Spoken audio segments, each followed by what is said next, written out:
రాష్ట్రాలకి ఇప్పుడు 4 రాష్ట్రాలు మధ్యప్రదేశ్, రాజస్థాన్, ఛత్తీస్గఢ్, తెలంగాణ ఇవన్నీ అప్పుడే ఎన్నికలు జరిగాయి. కాబట్టి అట్లాగా వాటితో కలిపేసి ప్రీపోన్ చేసుకుని మన ఆంధ్ర ఇవన్నిటిని ఈ దగ్గరగా 5 రాష్ట్రాలకి జరుగుతాయి. ఎండింగ్ లో మళ్ళీ ఇంకో 2-3 రాష్ట్రాలు 12 అనుకుంటా అప్పుడు. అదే ఈశాన్య రాష్ట్రాలు కలిపి మొత్తం కలిపి ఆ 12కి కలిపేసేసి ఒకసారి జరిపి మళ్ళీ నెక్స్ట్ ఇంకొక టర్మ్ లో పెట్టుకోవడం అట్లా చేయొచ్చు.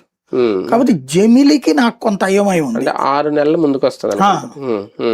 అది పెద్ద కష్టం కాదు, అందులో బీజేపీ పాలిత రాష్ట్రాలు 12 రాష్ట్రాలు కాబట్టి.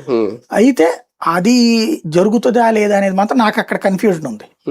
పబ్లిక్ కాన్స్టిట్యూషన్ ఎట్ట చేయగలుగుతారు అన్నటువంటి. మహిళా రిజర్వేషన్ అమలు అవుతుంది, నియోజకవర్గాల పునర్విభజన జరుగుతుంది. ఈ 2 మాత్రం ఖాయం 2029. ఎన్డీఏ కూటమికి ఇది కలిసి వచ్చేదేనా రేపొద్దున్న? అది చెప్పలేము, జడ్జిమెంట్లు అది ఇవ్వలేము. ఎందుకంటే అలా చేసినంత మాత్రం గెలుస్తారన్న రూల్ ఏముంది?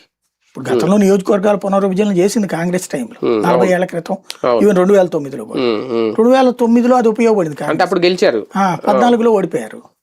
అవును, 14లో ఓడిపోయారు. అంటే అప్పటికి అయిపోయింది కదా అది. తర్వాత పనికి వచ్చింది కానీ తర్వాత కంటిన్యూ, అంటే దాని ఎఫెక్ట్ కంటిన్యూటీ లేదు. ముందు ఇమీడియట్ గా అయితే గెలిచారు, కలిసి వచ్చింది కదా. ఆ టైప్ లో వచ్చాము ఇప్పుడు. అదే కదా, రైట్. చూద్దాం. మొత్తానికి డీలిమిటేషన్ ప్రక్రియ ఇప్పుడు అధికారికంగా బిల్లు ప్రవేశపెట్టబోతున్నారు. 3 రోజుల పాటు పార్లమెంటులో ప్రత్యేక సమావేశాలు, దాదాపు సుమారుగా 18 గంటల పాటు ఈ 3 బిల్లుల మీద చర్చిస్తారట.